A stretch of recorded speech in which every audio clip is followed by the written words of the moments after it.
Now everybody hold up, I got something to say about the world's greatest country of the US of A. We studied its politics for half a year, but we'll break it down nice and slow, don't you fear? The land of the free and the home of the brave, so freedom and democracy is what you crave. You came to the right place to hear a tune, but it's hot out, man, it's the middle of June. So turn on your fans and drink some lemonade. This is the politics rap from Miss Franco's final grade. Yo, for the United States to reach its potential, the founding fathers realized it was essential to write their ideas. They made a contribution. They all got together and wrote the Constitution, the supreme law of the United States. All the Americans thought it was great for the country.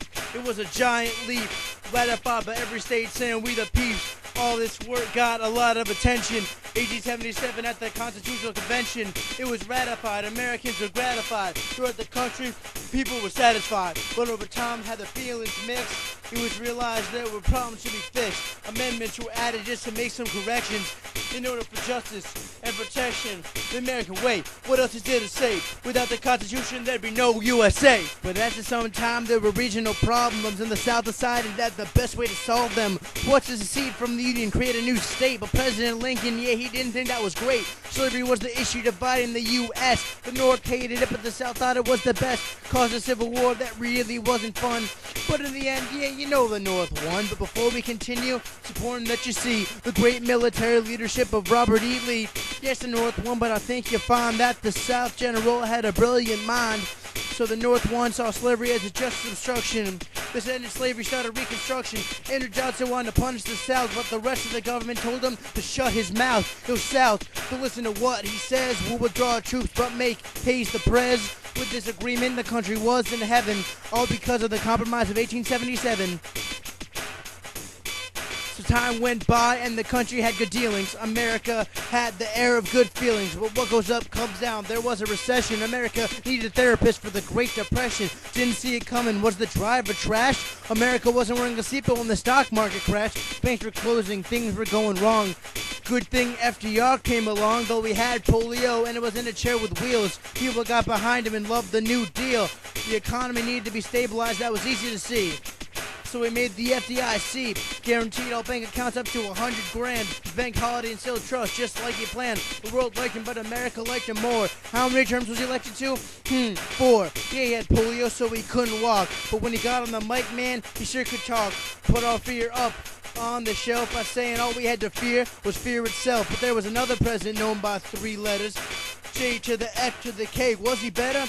Who knows, man, but it sure was a change. Some people thought that it might be strange to have such a young president in the Oval Office, but he did great things, man. He didn't act like a novice. He did smart things. He was no dope, but people were worried he'd take orders from the Pope.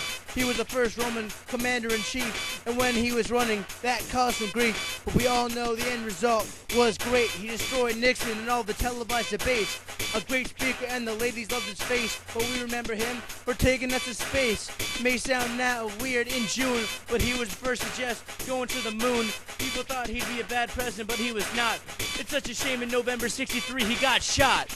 Yeah, it's so sad he died, but nobody's matched his presidency, though many have tried. There were some presidents that made some mistakes. The president needs to be real, but you can't be fake. Richard Nixon was the president that we now hate, all because of things he stole at Watergate. He would get impeached, and he said it was fine, but then he went and decided that he should resign. What a whack dude, man, that's my interpretation. President Ford pardoned him to avoid further humiliation. Our country's highest office, good things showed mercy. America had enough controversy, but years later, America saw a new president born in Arkansas. His slogan was, hey man, it's the economy, stupid. But then Bill Clinton was struck by Cupid. He had an affair with a Republican. Nah, it was a White House intern. Clinton's reputation lit up and started to burn. He was a good president. To say that ain't a reach, but the Republicans decided he should be impeached. Though he wasn't convicted, saving us from pain, but there's no doubt his presidency was sane. So there you go, man. Here's a brief review of the different things that we had to go through over this year when we studied CGI. Nah, it ain't everything, but hey, man, I tried. Hope you learned something that you didn't already know. Now you're an AP History rapping pro. After this rap, you're smarter and not dumber. Hope you like the song, yo, have a good summer. What?